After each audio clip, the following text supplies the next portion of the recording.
Hi, ഞാൻ ഇന്നൊരു cinema review പറയാൻ വേണ്ടി വന്നാട്ടോ. എനിക്ക് ഇഷ്ടപ്പെട്ട, അതായത് എൻ്റെ മനസ്സിനോട് ക്ലോസ് ടു ഹാർട്ടായി നിൽക്കണം, അല്ലെങ്കിൽ എനിക്ക് വേണ്ടപ്പെട്ട മീൻസ് എനിക്ക് അത്ര ഇഷ്ടപ്പെട്ട ആൾക്കാരെ സിനിമ ആകുമ്പോഴാണ് ഞാൻ അതിന്റെ റിവ്യൂ പറയും. ഇതിന് മുന്നേ എനിക്ക് തോന്നുന്നു ഞാൻ പണി സിനിമ റിവ്യൂ ആട്ടോ ചെയ്തത്. ഇപ്പൊ ഞാൻ ചെയ്യുന്നത് എമ്പുരാൻ. അതെ, ഇത് എന്റെ പ്യൂർലി ഇത് എന്റെ മാത്രം ആഗ്രഹത്തില് എന്റെ കുറച്ച് കാര്യങ്ങൾ, കാരണം ആ റിവ്യൂല് സായിന്റെ ഈ റിവ്യൂല് ഞാൻ ഉണ്ടായിരുന്നില്ല. പക്ഷെ എനിക്ക് എന്റെ കുറച്ച് കാര്യങ്ങൾ പറയണമെന്ന് ആഗ്രഹമുള്ളതുകൊണ്ട് മാത്രം ഞാൻ ഇതിൽ വന്നിരിക്കട്ടോ. എന്താ സംഭവിച്ചല്ലേ, ഇത് വിവാദങ്ങളോ മറ്റതോ ഒന്നുമല്ല. എനിക്ക് എന്റെ പേഴ്സണൽ സാധനങ്ങൾ പറയാൻ വേണ്ടിയിട്ടാണ്. എനിക്ക് ഭയങ്കരമായിട്ട് ഇഷ്ടപ്പെട്ട ഒരു സിനിമയാണ് എമ്പുരാൻ. ഇന്നലെ കണ്ടപ്പോട്ടല്ലോ ഭയങ്കര. ഇന്നലെ ഞാൻ രാത്രിത്തെ 9:30 ഷോയ്ക്കാൻ പോയത്. അത് ഇന്നലെയാണ് സിനിമ ഇറങ്ങിയത്. അപ്പൊ ഇന്നലേക്ക് അപ്ലോഡ് ചെയ്യാൻ മീൻസ് ഞാൻ വീഡിയോ ഒന്നും എടുത്തില്ല. ഞാൻ ജസ്റ്റ് എനിക്ക് പറയണമെന്ന് ആഗ്രഹം ഉണ്ടായിരുന്നു. അതുകൊണ്ടാണ് ഞാൻ ഇന്നെങ്കിലും എനിക്ക് മനസ്സിന് ഭയങ്കര ആഗ്രഹം. കാരണം നമ്മുടെ സ്വന്തം ലാലേട്ടന്റെ സിനിമേന്റെ റിവ്യൂ പറയുന്നില്ല എന്ന് പറഞ്ഞാൽ മോശമാണല്ലോ. അത് അത്രയും ഹൈപ്പുള്ള സംഭവം. എന്താന്ന് വെച്ചാല് എനിക്ക് ഭയങ്കരമായിട്ട് രസം തോന്നി. നല്ല ഈ പറയുന്ന പോലെ കുറെ നെഗറ്റീവ് കമന്റ്സും കണ്ടു, അത് ഇതും കണ്ടു. അത് ആരിട്ടത് അങ്ങനത്തെ ഒന്നല്ലേ നോക്കുന്നത്. ലാഗ് ഉണ്ട് എന്നൊക്കെ പറയുന്നുണ്ട്. പക്ഷെ എനിക്ക് ഒരു ലാഗ് പറഞ്ഞ സാധനം ഞാൻ നല്ല ഇങ്ങനെ മുഴുകിയിരിക്കുന്നു.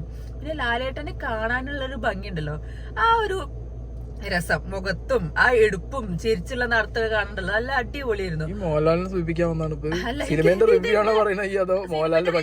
എന്റെ ആഗ്രഹത്തിൽ ഞാൻ പറഞ്ഞ എനിക്ക് ഞാൻ എപ്പോഴും പറഞ്ഞാണ് എനിക്ക് മോഹൻലാൽ പറഞ്ഞ ആളെ എനിക്ക് കാണണം. കണ്ടിട്ടുണ്ട് ഞാൻ അന്ന് ബിഗ് ബോസിന്റെ ഫൈനലിൽ പോയപ്പോ. പക്ഷെ എനിക്ക് നേരിട്ട് കണ്ട് അടുത്തുനിന്ന് സംസാരിക്കണം, കെട്ടിപ്പിടിക്കണം എന്നൊക്കെ ഭയങ്കര ആഗ്രഹമുണ്ട്. എന്ത് ചെയ്യാനൊന്നും നടന്നിട്ടില്ല. പക്ഷെ ഈ ലാലേട്ടനെ നമുക്ക് സ്ക്രീനിൽ കാണുമ്പോണ്ടല്ലോ എന്തൊരു ഭംഗി അറിയാം. അതായത് മറ്റേ കോട്ടും സൂട്ടും ഹെലികോപ്റ്ററിന്റെ ആ ഒരു സംഭവവും. ഞാൻ ഇതിന് കുറെ ഒന്നും പറയില്ല, കാരണം നമ്മളിത് പറഞ്ഞു കഴിഞ്ഞാൽ ഇപ്പോ സ്പോയിലർ ആദ്യമേ സ്പോയിലർ വന്ന് തുടങ്ങി. കുറെ കമന്റ്സിലാണെങ്കിലും മറ്റെല്ലാം സ്പോയിലേഴ്സ് ഒക്കെ വന്നു തുടങ്ങി. ഞാൻ എന്റെ അഭിപ്രായം എന്റെ പ്യൂർലി സിനിമയെ കുറിച്ച് പറയട്ടെ. എന്റെ ആഗ്രഹം, എന്റെ ഒരു ആഗ്രഹത്തിൽ പറയുന്ന റിവ്യൂ അല്ലേ. അപ്പൊ പിന്നെ എനിക്ക് പലതും പറയാനുണ്ടാവും ലാലേട്ടനെ കുറിച്ച്. ലാലേട്ടനെ പൊക്കിയടിക്കുന്നതല്ല കേട്ടോ പരിപാടി. ശരിക്കും ഞാൻ എനിക്ക് സിനിമയെ കുറിച്ച് തന്നെ പറയുന്നത്. ലാലേട്ടനെ കാണാനുള്ള ഭംഗിയും നല്ല അടിപൊളിയായിരുന്നു. പിന്നെ മറ്റേ കുറെ പേര് പറഞ്ഞ പോലെ മറ്റേ ജംഗിൾ സീൻ അങ്ങനത്തെ സംഭവമൊക്കെ ഉണ്ടല്ലോ. അപ്പൊ മുണ്ട് മടക്കി കൂത്തുണ്ട. അപ്പൊ ഞാൻ പറയട്ടെ, എനിക്ക് ഇന്നലെ തിയേറ്ററിൽ പോയപ്പോ മനസ്സിലായ കാര്യം എന്താന്ന് വെച്ചാല് ആൾക്കാര് കൂടുതൽ ഇഷ്ടപ്പെടുന്നത് ലാലേട്ടൻ മീശ വിരിക്കുന്നതും മുണ്ടെടുത്ത് മടക്കി കൂത്തുന്ന സംഭവം തന്നെയാണ്. എത്ര കോട്ടിട്ട് വന്നാലും, എത്ര ജാക്കറ്റ് ഇട്ട് വന്നാലും, എത്ര ടീഷർട്ടോ ഷൂസോ ജീൻസോ എന്തിട്ട് വന്നാലും ലാലേട്ടനെ ആരും അത്ര വലിയ കാര്യമായിട്ട് സ്വീകരിക്കില്ല. അതിനൊക്കെ ഒരു ചെറിയ കയ്യടിയും മാത്രമേ ഉണ്ടായിരുന്നുള്ളൂ. പക്ഷെ മുണ്ടെടുത്ത് മടക്കി കുത്തി വരുന്ന സീനിലൊക്കെ ഭയങ്കര കയ്യടിയുന്നു. മലയാള തനിമയുള്ള വേഷത്തിൽ തന്നെ കാണാനാണ് ആൾക്കാർക്ക് ഏറ്റവും ഇഷ്ടം. എനിക്ക് അത് ഇന്നലെ കണ്ടപ്പോൾ കറക്റ്റ്, കാരണം ആ സമയത്താണ് ഏറ്റവും കൂടുതൽ ഒച്ചയും ബഹളം ഉണ്ടായിരുന്നത്. അതിന് മുന്നേ ഒരു പതിഞ്ഞ ഒരു ഒച്ചയും കൈയടിക്കണല്ലോ എന്ന് ഗതിയിലെ കയ്യടിയായിരുന്നു ലാലേട്ടനെ കാണുമ്പോൾ ഉണ്ടായിരുന്നത്. പക്ഷെ ആ മുണ്ട് വടക്കി കുത്തി സീൻ വരുമ്പോഴാണ് ആൾക്കാരുടെ ഭയങ്കര ബഹളും കയ്യടിയും ആരവങ്ങളൊക്കെ ഉണ്ടായിരുന്നത്. അത് നല്ല രസമായിരുന്നു. പക്ഷെ എനിക്ക് മറ്റേത് ഭയങ്കര ഇഷ്ടമായി, കാരണം ലാലേട്ടനെ കറുത്ത ഡ്രസ്സിൽ കാണാൻ നല്ല ഭംഗിയായിരുന്നു. ആ ഒരു നമ്മുടെ ടീസറിലും ട്രെയിലറിലും സിനിമയിലും കണ്ട പോലെ തന്നെ ലുക്ക്, ഓവറോൾ ലുക്ക് ഭയങ്കര രസമായിരുന്നു. പിന്നെ എനിക്ക് ഏറ്റവും ഇഷ്ടപ്പെട്ടത് എന്താ വെച്ചാൽ നമ്മുടെ പൃഥ്വിരാജിന്റെ ഒരു എൻട്രി ഉണ്ട്. അയ്യോ, അതൊരു ഒന്നൊന്നര എൻട്രി ആയിരുന്നു. ആ ഒരു പള്ളി സീനില് അത് ഭയങ്കര രസമുണ്ടായിരുന്നു. ഭയങ്കര ലുക്ക് പറഞ്ഞാൽ ഞാൻ വിചാരിച്ചു പൃഥ്വിരാജിനൊക്കെ ഭംഗി പോയി. ഇന്റർവ്യൂലും ഈ ലേറ്റസ്റ്റ് ഇന്റർവ്യൂലും മറ്റേതിലൊക്കെ പ്രൊമോഷനിലും കണ്ടപ്പോ പൃഥ്വിരാജും ഭംഗി കുറഞ്ഞോ എന്നൊക്കെ സംശയം തോന്നിയിരുന്നു. പക്ഷെ പൃഥ്വിരാജിന്റെ ഭംഗിനെ കുറിച്ച് പറയാനപ്പോ ലൂസിഫർ എമ്പുരാന്റെ റിവ്യൂ കഥ പറയാൻ പറ്റില്ലല്ലോ. പിന്നെ ഭംഗിയെ കുറിച്ച് പറയട്ടെ. സിനിമന്റെ വേറെ എന്തെങ്കിലും സിനിമന്റെ ടെക്നിക്കൽ വശങ്ങള്. പിന്നെ എന്താ ഏറ്റവും രസം വെച്ചാല് എനിക്കിപ്പോ ഈ ആൾക്കാർ നെഗറ്റീവ് കമന്റ് കാര്യങ്ങൾ കാണുമ്പോൾ എനിക്ക് തോന്നുന്നു വെച്ചാല് ആൾക്കാർക്ക് വലിയ കാര്യത്തിൽ സിനിമ മനസ്സിലായോ ഇല്ലെന്ന് എനിക്കറിയില്ല. കാരണം ഫുള്ള് നമ്മളെ ഇറാഖ്, വെസ്റ്റ് ആഫ്രിക്ക അങ്ങനെ കുറെ നാടുകളിൽ പോയിട്ട് സംഭവങ്ങളായിരുന്നു കൂടുതലുണ്ടായിരുന്നത്. നാട്ടിലെ കുറെ കഥ, ഡ്രഗ്സ്, നാർക്കോട്ടിക്സ്, ഡെഡ് ബിസിനസ്, ആ ഒരു സംഭവം ഡ്രഗ്സിന്റെ കാണിക്കാനുള്ള പലതരം സംഭവങ്ങൾ അറിയാം. ഞാൻ പറഞ്ഞതറിയോ, ഈ ആൾക്കാർക്ക് കണക്ട് ആവാത്ത എന്താന്ന് വെച്ചാല് ഈ പല നാട്ടിലുള്ള സംഭവങ്ങൾ കോർത്തിണക്കി വെച്ചപ്പോ തന്നെ ആൾക്കാർ ചിലപ്പോൾ കൺഫ്യൂഷൻ ഉണ്ടാവും. എനിക്കല്ല കണക്ട് ആയി, കാരണം ഞാൻ അതൊക്കെ മനസ്സിലായി. എന്ത് മനസ്സിലാവുള്ളത്? എന്താണ് എമ്പുരാൻ? എന്താണ് മനസ്സിലായത്? What is Empuraan? എമ്പുരാൻ എന്താണ്? അടുത്ത L3 ലീഡ് കൊടുക്കുന്നത് എന്താ? L1 എന്താ എമ്പുരാനിക്ക് എത്തി? അതിന് പറഞ്ഞു കഴിഞ്ഞാൽ പറയാൻ പറ്റില്ല. L1 എന്താ എമ്പുരാനിക്ക് എത്തിയെന്ന് പറ.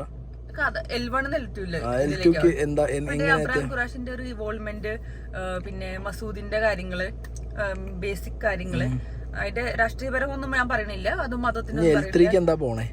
അത് ഞാൻ ഇങ്ങനെ പറയാ, എനിക്ക് പറയാൻ പറ്റില്ലല്ലോ. ഞാനിത് എല്ലാം ഡ്രഗ് റിലേറ്റഡ് ആണ്. പിന്നെ ഒരു പഴയ കാലഘട്ടമൊക്കെ കാണിക്കാൻ പോകുന്നുണ്ട്. അതാണ് അല്ലേ? അത്ര ആ ഒരു ഐഡിയ പറയാനുള്ള ബുദ്ധി എനിക്കുണ്ട്. അതൊക്കെ എനിക്ക് പറയാനുള്ള ബുദ്ധിയുണ്ട്. ഞങ്ങൾ ഇവിടെ ഇരുന്ന് ഫോണ് വിളിച്ച് സംസാരിക്കുന്നു, നമ്മളെ ഡിസ്കഷൻസും നമ്മളെ കാര്യങ്ങളും കേട്ട് കേട്ട് കേട്ട് കേട്ട് പഠിച്ചില്ല. പൊട്ടത്തിന്നല്ല, എനിക്ക് എന്താ കറക്റ്റ് അല്ല മനസ്സിലായി. അനക്കറിയാം, എനിക്കറിയാം ഈ ബ്രില്യന്റ് ആണ്. ഞാൻ ഭയങ്കര ബുദ്ധിമതിയാണ്. അല്ല പിന്നെ അപ്പൊ അല്ല എന്തായാലും ഞാൻ നല്ല ശ്രദ്ധിച്ചു. കാരണം എനിക്ക് ശ്രദ്ധിച്ചാണ് ഞാൻ ഒച്ചമ്പോൾ. പക്ഷെ ലാലേട്ടനെ കാണുമ്പോൾ എനിക്ക് തിരിച്ച് മോന്തയിലാണ് ഇങ്ങനെ ഇരുന്നോണ്ടിരുന്നത്. വീണ്ടും ലാലേട്ടനെ എനിക്ക് ഭയങ്കര ഇഷ്ടപ്പെട്ടു. അതാണ് 5 മിനിറ്റ് ആയിട്ടോ വീഡിയോ മതിയില്ലേ? ലാലേട്ടനും പൃഥ്വിരാജിനും പൊക്കിയിട്ട് 5 മിനിറ്റ് ആയി. ഇനി മഞ്ജുവാരുടെ പൊക്ക് കുറച്ച്. മഞ്ജുവാര ആസ് യൂഷ്വൽ നല്ല രസം. ടൊവിനോനെ പൊക്കണില്ല. ടൊവിനോ എന്താ പൊക്കി പറയാനുള്ളത്? പിന്നെ ഈ രാഷ്ട്രീയത്തിന്റെ കാര്യങ്ങളൊക്കെ കറക്റ്റ് ആയിട്ട് പറഞ്ഞു എന്നാണ് എനിക്ക് തോന്നുന്നത്. ഞാൻ അതിനെ കുറിച്ച് കൂടുതലൊന്നും പറയണില്ല. പക്ഷെ ബാക്കിയെല്ലാം വെച്ച് നോക്കുമ്പോ സിനിമ നല്ല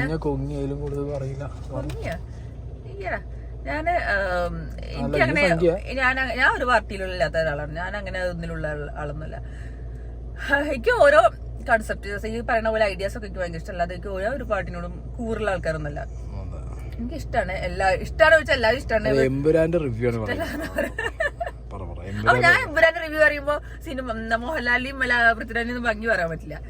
പിന്നെ പറയുന്നത് ടെക്നിക്കൽ, ഇതിലെല്ലാവരും പറഞ്ഞ ഹോളിവുഡ് ലെവൽ മേക്കിംഗ് നല്ല രസം. പിന്നെ എനിക്ക് എന്തറിയാം, ഫസ്റ്റ് എനിക്ക് ഏറ്റവും ഇഷ്ടപ്പെട്ടത് ഈ പുറത്തുള്ള സാധനങ്ങൾ കാണിച്ചതും അവരുടെ വ്യൂസ്, സ്ക്രീന്, പിന്നെ മ്യൂസിക്, ലാലേട്ടനെ കാണിക്കുമ്പോഴുള്ള മ്യൂസിക് ഒക്കെ നല്ല രസമായിരുന്നു, നല്ല അടിപൊളിയായിരുന്നു. അപ്പൊ ഈ ഒരു പേരും പറഞ്ഞിട്ട് ഒരു കാരണം ഒരു സാധനം പറഞ്ഞിട്ട് കാണാതെ ഇരിക്കരുത് പടം. നല്ല അടിപൊളി പടമാണ് സത്യം പറഞ്ഞാലും. എൽറ്റുവിനെക്കാളും എനിക്ക് ഇഷ്ടപ്പെട്ടു എമ്പുരാനാണ്.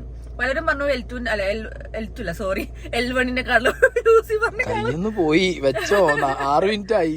ലൂസിഫറിനെക്കാളും കൂടുതൽ ഇഷ്ടമായത് കൈ പിടിച്ചിരിക്കുന്നുണ്ടാണല്ലോ, കൈ വയ്യല്ലേ. L1-നെക്കാളും അധികം ആൾക്കാർക്ക് ഇഷ്ടപ്പെട്ടില്ല L2 എന്നാണ് പറഞ്ഞത്. പക്ഷെ എനിക്ക് ഇഷ്ടപ്പെട്ടത് L2 ആണ്. L2-ലാണ് കുറെ മാസ സാധനങ്ങളുള്ളത്. അപ്പൊ ഏതായാലും ലാലേട്ടന്റെ ഇന്റർവ്യൂ എല്ലാവരും നിങ്ങൾ കണ്ടിട്ടുണ്ടാവില്ല, നല്ല അടിപൊളിയായിരുന്നു. എല്ലാവരും ഭയങ്കര സൂപ്പർ ആയിരുന്നു. L3ക്ക് വേണ്ടി വെയിറ്റിംഗ് ആണ്. പക്ഷെ L3യിൽ അതേപോലെ തന്നെ പിന്നെ കുറെ ഈ ഇതിൽ പറഞ്ഞ പോലെ മോഹൻലാലിന്റെ കുറെ ഡയലോഗ്സ് ഒക്കെ ഉണ്ട്. നല്ല ക്ലിയർ കട്ട് ആയിട്ട് നമ്മളെ പറയുന്ന ടാർഗറ്റ് ചെയ്യുന്നതും പറയുന്ന രസങ്ങൾ ഭയങ്കര രസമായിരുന്നു. പിന്നെ അതിൽ ഓരോ ഹിഡൻ ഡീറ്റെയിൽസ് ഒക്കെ ഉണ്ട്. നല്ല എല്ല് കാണിക്കുന്ന രീതിയും ലൂസിഫറിന്റെ എല്ല് കാണിക്കുന്ന രീതിയും അതൊക്കെ ഭയങ്കര രസമായിരുന്നു. ഭയങ്കര തീ കത്തുന്ന സംഭവം അങ്ങനെയൊക്കെ ഭയങ്കര നല്ല നല്ല നല്ല രസം ഉണ്ടായിരുന്നു എനിക്ക് പറഞ്ഞാല്. എനിക്ക് സത്യം പറഞ്ഞാൽ ഒന്നുകൂടി കാണണം എന്നുള്ള ആഗ്രഹമുണ്ട്. പക്ഷെ ഞാൻ ഇനി കാണുന്നില്ല. പക്ഷെ അതുകൊണ്ട് തന്നെ ഹാപ്പി ആയിട്ടിരിക്കുകയാണ്.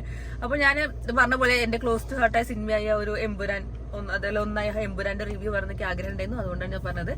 അപ്പോൾ ഇത്രേ ഉള്ളൂ. ഇനി സായിന്റെ റിവ്യൂലൊന്നും പറയാൻ പറ്റാത്തതുകൊണ്ടാണ് ഞാൻ ഇതിൽ എന്റെ സ്വന്തം ചാനലിൽ പറയുന്നത്. നല്ല സൂപ്പർ പടയാണ്. അപ്പൊ എല്ലാരും കാണുക.